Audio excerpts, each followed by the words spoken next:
La capture de 18 agents français à Homs et puis d'un 19e à Azuz, à la frontière turque, a été confirmée après presque 3 semaines de débats sur de nombreux sites internet, dans toute la presse arabe et dans pas mal d'autres pays. Ça a été confirmé officiellement par la télévision syrienne.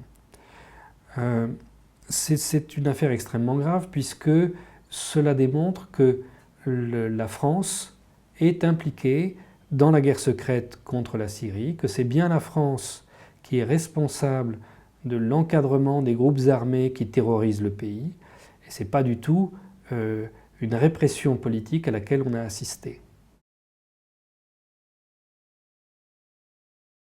Il y a une négociation en dehors du ministère des Affaires étrangères français entre des membres du gouvernement français et les autorités syriennes pour s'occuper du cas des quelques agents qui restaient à l'intérieur de l'émirat islamique de Bab al-Amr. Et il a été convenu donc d'ouvrir les lignes syriennes pour que ces agents puissent s'enfuir, avec eux les journalistes occidentaux, ainsi que quelques-uns des leaders de l'armée syrienne libre. Ils se sont enfuis et le piège après s'est refermé sur ceux qui restaient. Et quand ils ont vu qu'ils n'étaient plus soutenus, certains se sont rendus, les autres ont été balayés par l'armée syrienne. Bab al-Amr, c'est un peu Romsley Wood, c'est-à-dire que on vous a montré des images qui donnent une certaine impression. Il s'agissait de faire croire que c'était un peu comme Stalingrad et que c'était une répression politique terrible, alors que ce n'est pas du tout ce qui s'est passé, mais alors absolument pas. Les images qui ont été réalisées là-bas sont des images de fiction. Et on peut le démontrer d'une manière très simple parce qu'il se trouve qu'on a récupéré des enregistrements, des canaux satellites qui servent au direct. Et on voit les reporters de CNN ou d'Al Jazeera qui expliquent que tout va bien, ils sont là, c'est vraiment très sympathique. Et puis on voit le médecin qui prend des gens bien portants et leur met des bandages pour les présenter après comme mourants. Donc tout ça, on peut montrer que c'était de la fiction qui a été élaborée dans un studio à l'intérieur de Bab al-Amr. Nous nous retrouvons dans une position que l'on avait connue déjà en Libye et probablement en Côte d'Ivoire. Que des journalistes soient des militants, il n'y a rien de plus normal, et c'est d'ailleurs comme ça que moi je conçois ce métier. Je pense qu'on le fait bien, que quand on a un engagement et qu'il n'y a pas de possibilité de rester de marbre dans une neutralité totale au milieu d'un champ de bataille. Là, on est passé à autre chose. Ce ne sont plus des journalistes engagés, ce sont des gens qui sont délégués par des services militaires pour se livrer à une opération d'intoxication et parfois même pour participer à des actions de renseignement, voire à des combats. Je vous rappelle qu'on a trouvé le corps de 2 journalistes qui étaient morts à Bab al-Amr, ils étaient en tenue de combat.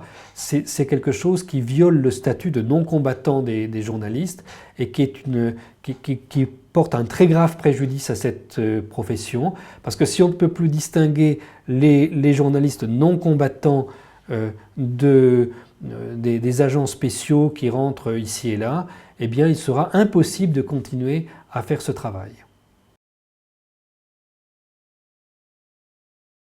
Il est très étrange de voir que, alors que la capture de 19 agents français est devenue officielle, publique, les médias français n'en parlent pas.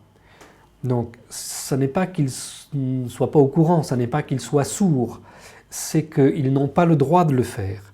Donc en France, on a rétabli une forme de censure militaire comme au temps de la guerre d'Algérie. Et pourquoi le fait-on? Est-ce que c'est pour des raisons de sécurité nationale? Certainement pas, puisque c'est déjà public ailleurs, donc ça n'a aucune importance de ce côté-là. Non, on le fait parce que le président de la République, M. Sarkozy, ne veut pas qu'on en discute, ça le gênerait lui, puisque il serait amené à rendre des comptes sur cette guerre secrète qu'il a livrée là-bas, sur sa responsabilité dans tous ces crimes. Et une guerre secrète qui est contraire à la Constitution française, puisqu'ils n'avaient pas le droit de l'engager sans approbation du Parlement. Nous sommes rentrés dans un type de régime très particulier. La campagne électorale présidentielle se présente d'abord par un reniement de la fonction du président de la République. Normalement, celui-ci, il est le chef des armées, c'est lui qui définit la politique étrangère et de défense, et ce devrait être le cœur de la discussion dans cette campagne électorale. Il n'y a pas à parler dans cette campagne électorale de ce qui est du ressort d'une autre fonction, celle du Premier ministre, celle du gouvernement.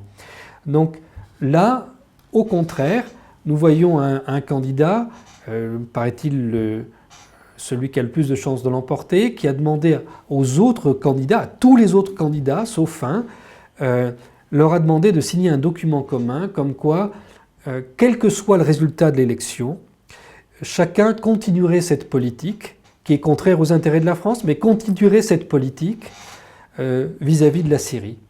Donc on leur demande de signer un renoncement à l'indépendance nationale, de signer un renoncement à ce qui fait les prérogatives de la fonction de président de la République s'ils étaient élus.